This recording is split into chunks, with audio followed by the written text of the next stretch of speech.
first real casualty of war is innocence. The first real movie about the war in Vietnam is Platoon. It wasn't my war. You asked me, I didn't ask you. And I did what I had to do to win, but somebody wouldn't let us win. And I come back to the world, and I see all those maggots at the airport protesting me, spitting, calling me baby killer and all kinds of vile crap. Who are they to protest me, huh? Who are they? Unless they've been me and been there and know what the hell they're yelling about. Yes, I committed the same kind of atrocities as thousands of other soldiers have committed, in that I took part in shootings in free fire zones. I conducted harassment and interdiction fire. I used 50 caliber machine guns, which we were ordered to use, which were our only weapon against people.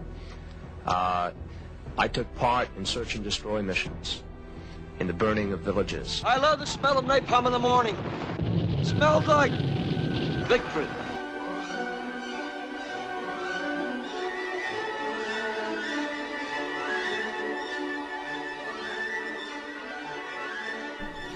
Hey guys, welcome to Pop Diner. I'm Dennis. I'm Tim. Today we're going to discuss something very important to American culture and pop culture, and I think all cultures really, because of the way America affects all cultures. That's the Vietnam War and how the differing perceptions of it from the 1970s till now. So most of you probably know someone who was in the Vietnam War, and they're getting older. The whole Vietnam generation is starting to die off. They're dying off yet. They're kind of just hitting 60s. But they're starting to die off. It seems that like now in the twilight years, they're actually getting the respect that they deserve. But it wasn't always that way. Well, Tim, what are your thoughts on this? They're a bunch of baby killers. Actually, it's good. He's joking, of course, but it's good that you said that, because that for years was the perception of them. Yes, baby killers. Another term that was used similarly. Nonetheless, I'm sure that most of them were not baby killers. But aside from the perception that we have of them, or I guess the perception we do have of Vietnam veterans, a lot of it comes from the pop culture, which of course is movies and television. And right off the bat, I mean, the first batch of movies based on Vietnam, which started to appear in the late 70s, like Apocalypse Now and The Deer Hunter, they all kind of had this sort of view of Vietnam vets as being crazy, off-kilter. You know, they went off innocent and came back deranged madmen. And in many cases, like I say, in most cases, that wasn't really true. I think there were a couple examples where that was true, but it's just interesting how in our society that you're allowed to say certain things about certain people. Like, you wouldn't raise an eyebrow by referring to someone as a crazy Vietnam veteran, or if you had this sort of perception that all Vietnam veterans, wake up with night sweats and flashbacks and are out in the backyard with a rifle hiding from the Viet Cong because they think they're back in Vietnam, no one would fault you for thinking that, because that's just how they've been portrayed and been allowed to be discussed. I think even in grade school we were kind of taught that Vietnam veterans were not quite right. The Vietnam War hadn't happened when you were in grade school. What the hell? Yeah, then that's sort of the 70s with Apocalypse Now and The Deer Hunter, and then even in the 80s I think it got even worse. You got Platoon, Full Metal Jacket, a couple other movies, but Platoon was one of the worst ones, which showed these atrocities that were occurring. They had a scene and being approved of. By the high command. Yeah, people were. Oh yeah, exactly. But also, and then the people that were reviewing the movie were always saying, this is how it was. This is what it was like, and this is the most accurate depiction of the Vietnam War to date. And this is a movie that shows the soldiers, being basically evil. I mean, raping and burning villages and murdering innocent people. I always found it fascinating that became acceptable. We're a society that preaches against racism and every ism, ageism, but because the whole argument is you can't judge a whole group based on the actions of a few, but that's exactly what we did. But it's acceptable in certain cases, and that seems to be wrong. This seems to be another example, and we discussed in a previous podcast how television. We had a podcast, or we'll have a podcast on suburbia, and we kind of discussed how motion pictures have been very unfair to the suburban lifestyle, and TV seems to be a little bit embracing of the suburban lifestyle. And then getting back to our topic of Vietnam, it seems to me to be a similar thing with the whole concept of the Vietnam and the Vietnam veteran, whereas movies were portraying them as a bunch of crazed lunatics, whether it be in Vietnam or when they came home, to television, which seemed to have a little bit more of a open mind and positive thing about Vietnam veterans. I mean, a lot of the popular shows in the 80s, such as Magnum P.I. and Airwolf and the A-Team, these all featured Vietnam veterans in a more positive light. They weren't crazy. But there's a slight negativity there, too, is because they were all, in all those examples I could think of, still kind of fighting the war. Now they're fighting it at home. And it's a different enemy, but they never really left a battlefield. They went from one to another. Exactly. I remember reading an interesting article about how the way the Vietnam was portrayed in the media kind of shifted, from the late 70s with, the Deer Hunter and Apocalypse Now. It was those movies were both very sort of existential and romantic and ethereal. They were just they're very artsy. And then you get into the early 80s, and there's a lot of movies like Rambo and Missing in Action, and then the TV shows I was just mentioning, where these are examples of almost refighting the war. The argument is we kind of lost that war. So the heroes in these movies, particularly like Rambo and Missing in Action, where you get to go back and refight the war. So it was kind of maybe therapeutic for veterans to watch that kind of movie, and for Americans to watch that kind of movie and be like, we lost the war, but here's Rambo going back and kicking some ass. And then it seems like towards the end of the 80s, they got into a more supposedly realistic view. And that's where we got movies like Platoon and Full Metal Jacket. And I can't think of any particular examples, but I just remember growing up in the 80s, and there were so many movies where you had the crazed veteran. The guy on the clock tower with the rifle was a crazed Vietnam vet. And it seems that sort of cliche is passed on to postal workers now, which I guess is good for Vietnam veterans. But which is interestingly another one of those stereotypes that you're allowed to mention in mixed company without getting slapped across the face. I'm going postal. Ooh. Yeah, exactly. There were earlier films where basically I think we're going to be talking about from the late 70s till now for the most part, but we should mention there were a couple of propaganda films for Vietnam that obviously painted it in a good light and all that. I mean, and one of the most prominent one, and was a major release, was called The Green Berets, and it had John Wayne. Mm-hmm. And that presented an exceptionally sunny outlook of how the Vietnam War was. Mm-hmm. In fact, John Wayne released that with his own production company and his own money, because that's how strongly anti-communist and no other studio would touch it. Wow, I didn't know that. Yeah, no other studio would touch it because I guess at that point the protests were on an upswing. They didn't reach the point that they would get to the huge point. Which, I mean, when you think about it, even with all those protesters, that's still a very small percentage of the American population. Absolutely. But they got us out of Vietnam. One can argue economics. They can argue a lot of stuff, but they were part of it. Definitely, there's no question on that. And then as that was in the late 60s, and then as the 70s crept by, you got all these movies that were very, like you said, existential, like philosophical. Not so much about, hey, was Vietnam good or bad? Mm-hmm. Vietnam was, but this is what it bred.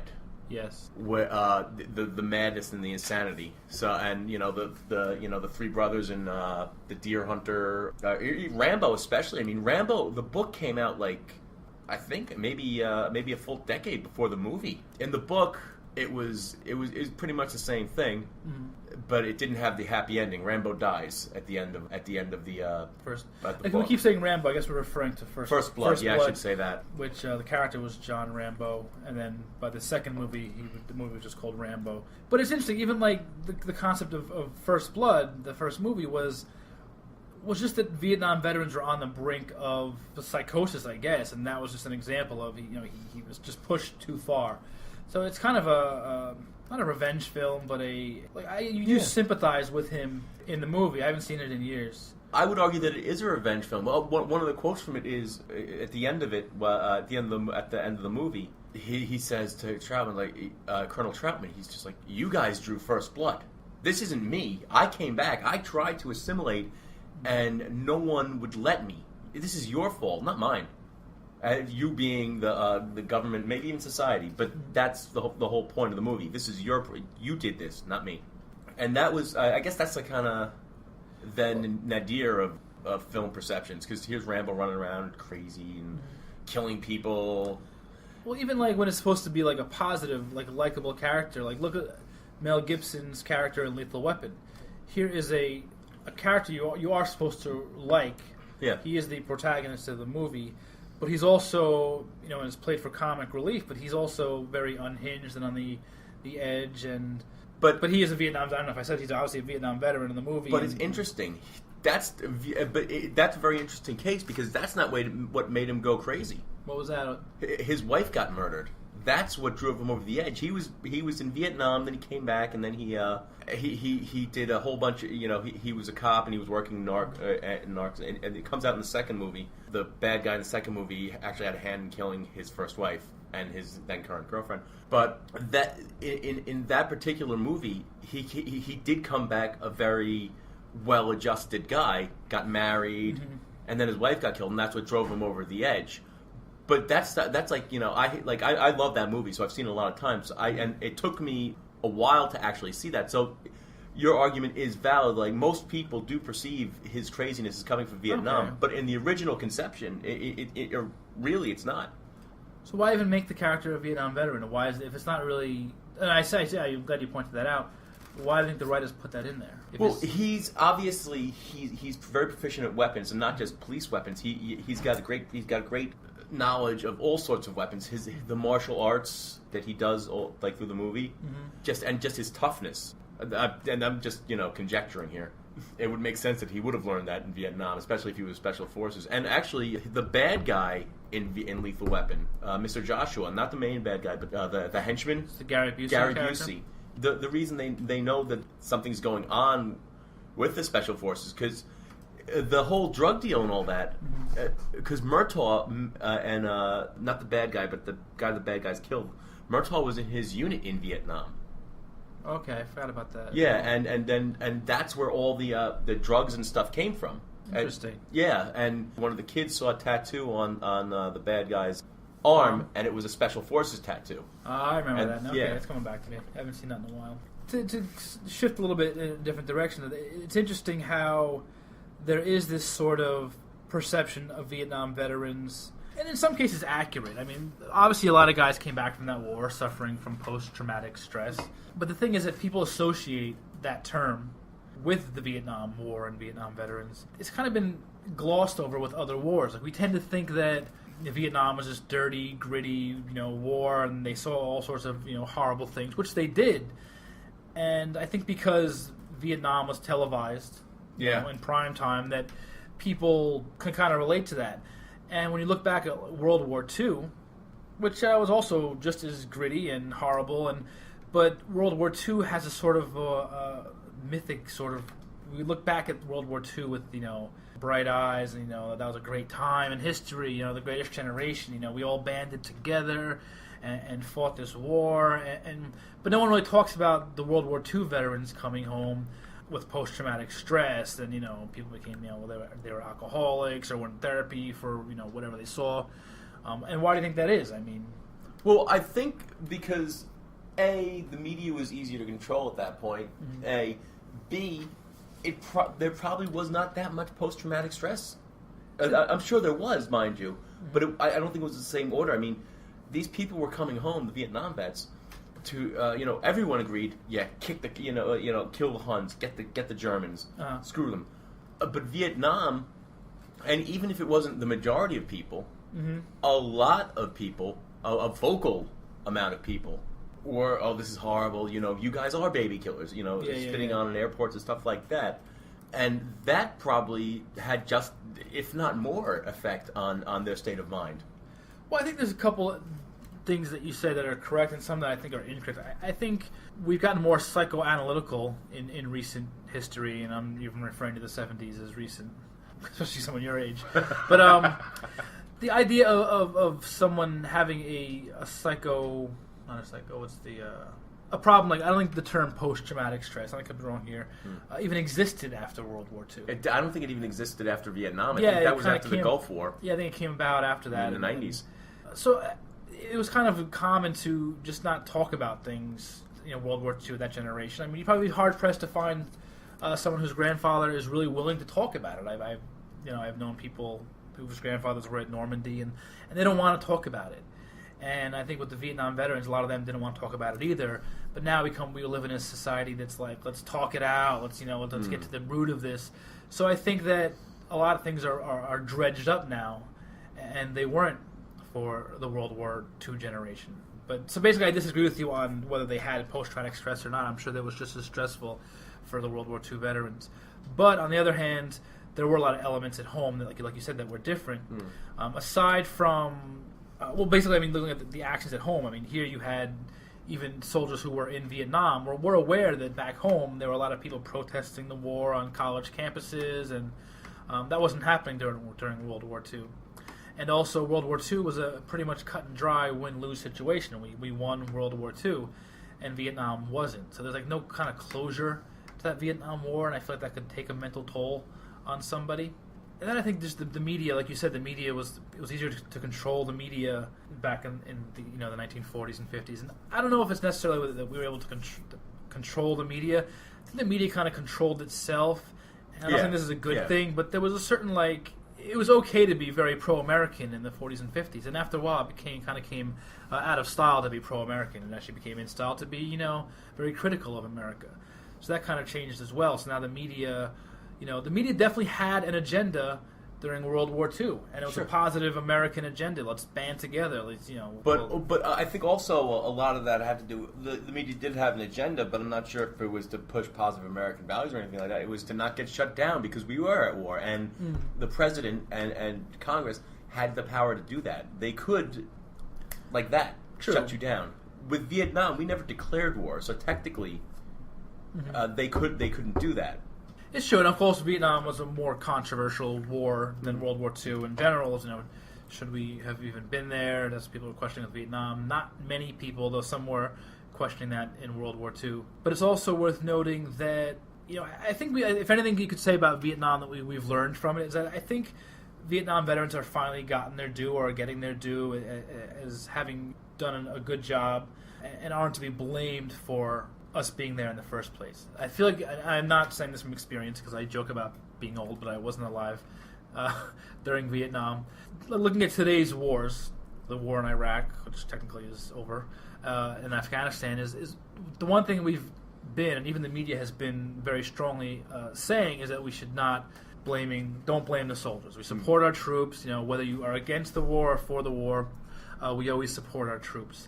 From what I hear about the early 70s and late 60s is that the troops were not, that sort of, embracing of the troops wasn't pretty commonplace. It was okay if you were against the war, it seemed to be okay to be against the soldiers as well.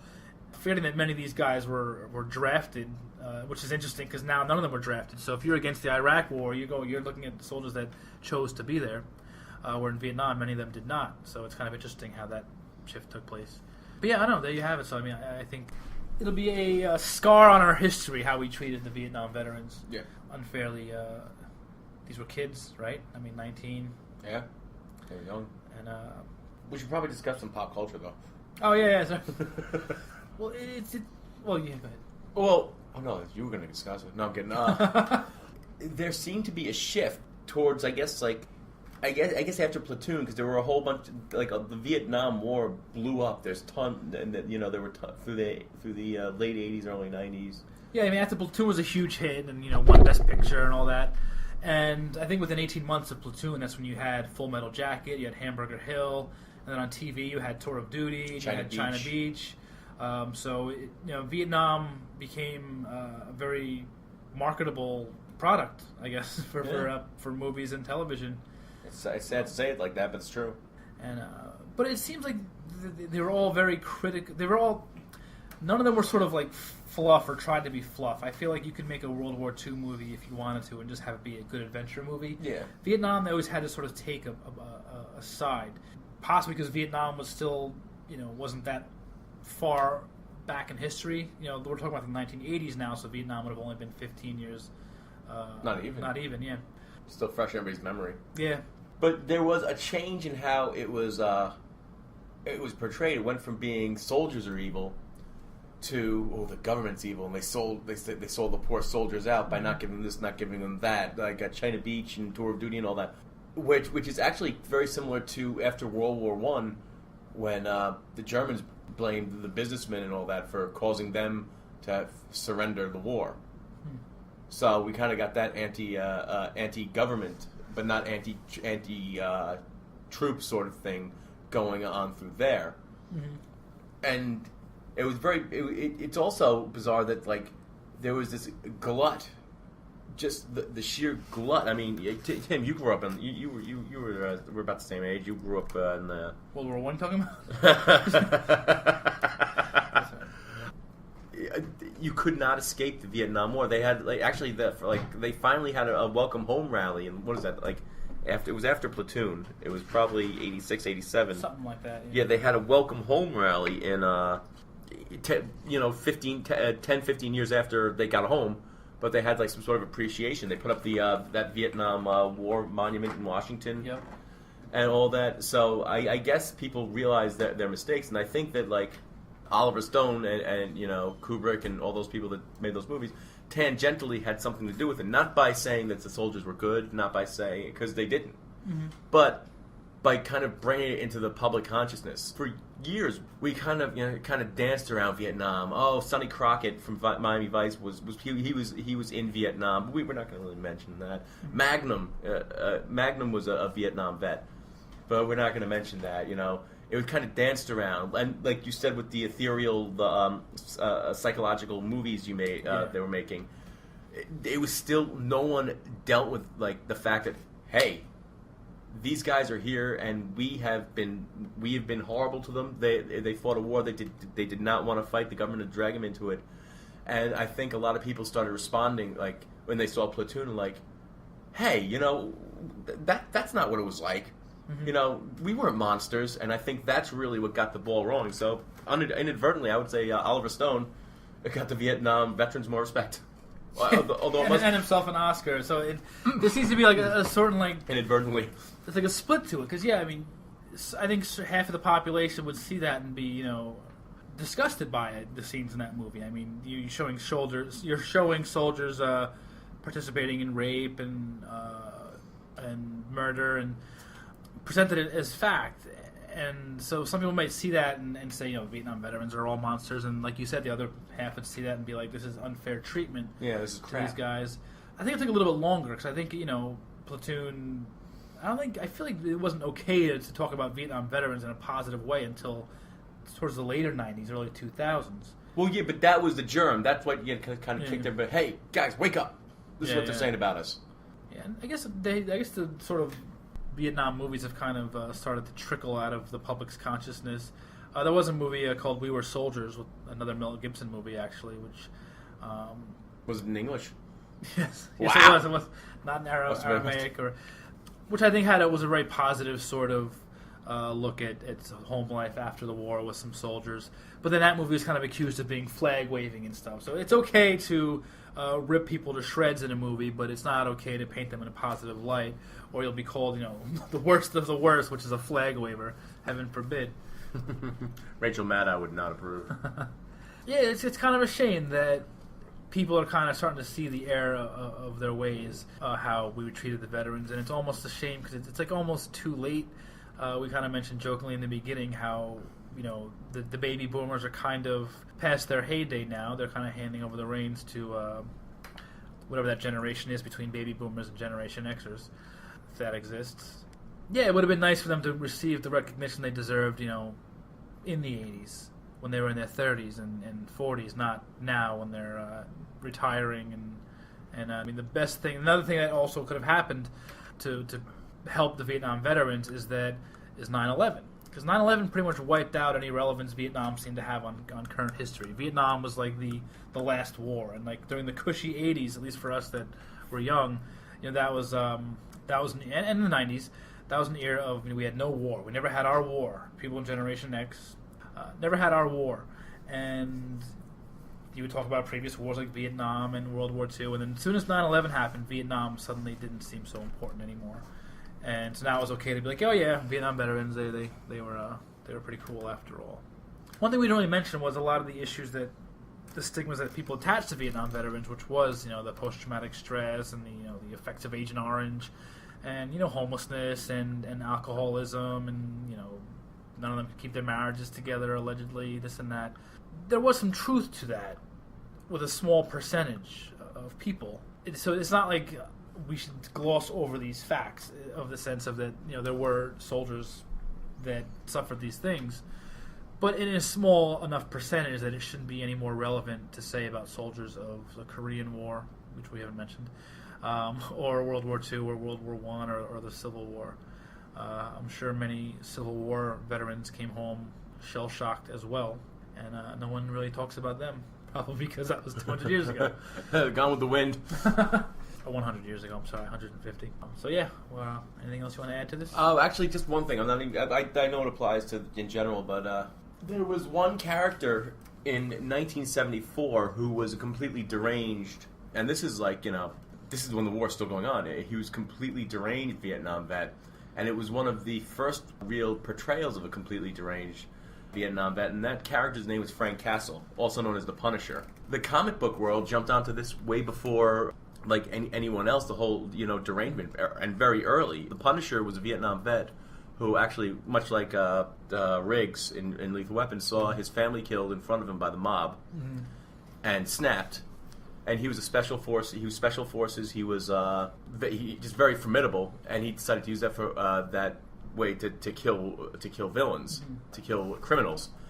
And what's interesting is, even though he killed them, and he killed them, if he could, he would kill them quick and clean. But if he couldn't, he gut shot them and let them suffer or anything. But he still fought ostensibly for good. He didn't use the methods that our society endorses and indeed need to be used. But he did still fight for good. So I guess it was kind of still that germ even then. Yeah. Well, it's interesting, like I said before, with a lot of these sort of heroes that were created that were Vietnam veterans, it was another chance for the characters to re-fight the war. So Frank Castle would be a good example of a hero or an anti-hero that was a Vietnam veteran. But it seemed like there was a rarity of Vietnam veterans portrayed in the media, and comics are an inferior form of media, by the way. But they were portrayed. There were very few Vietnam veterans I can recall, at least, that were portrayed in the media not as soldiers of fortune or as private detectives or cops or whatever. You mentioned Magnum and Miami Vice. Why wasn't Sam Malone on Cheers a Vietnam veteran? Was he? No, they don't mention that. I mean, he played for the Red Sox, but yeah, there seemed that if you were a Vietnam veteran, even portrayed in a good light, you were one of those things we just mentioned. A cop or a private detective. Why not just some guy working at a bar, or a computer technician or something like that. Yeah. Whatever. So that's even when they were portrayed in a positive light, the Vietnam was still sort of a defining aspect. But I understand too from a writer's perspective. Why would you bring it up anyway? Like, why would you bring up that a bartender was a Vietnam veteran if it wasn't relevant? Where if we're a cop, or like you said, like the Punisher, his history is relevant to the current character's mindset. So. Oh, well, there you have it. That's Vietnam. I think we both agree that they've been given a bad rap. That's the point of this podcast. We hope that people can think about Vietnam veterans in a more positive light. Just read the history books and read the figures, and don't watch Platoon. It's awful.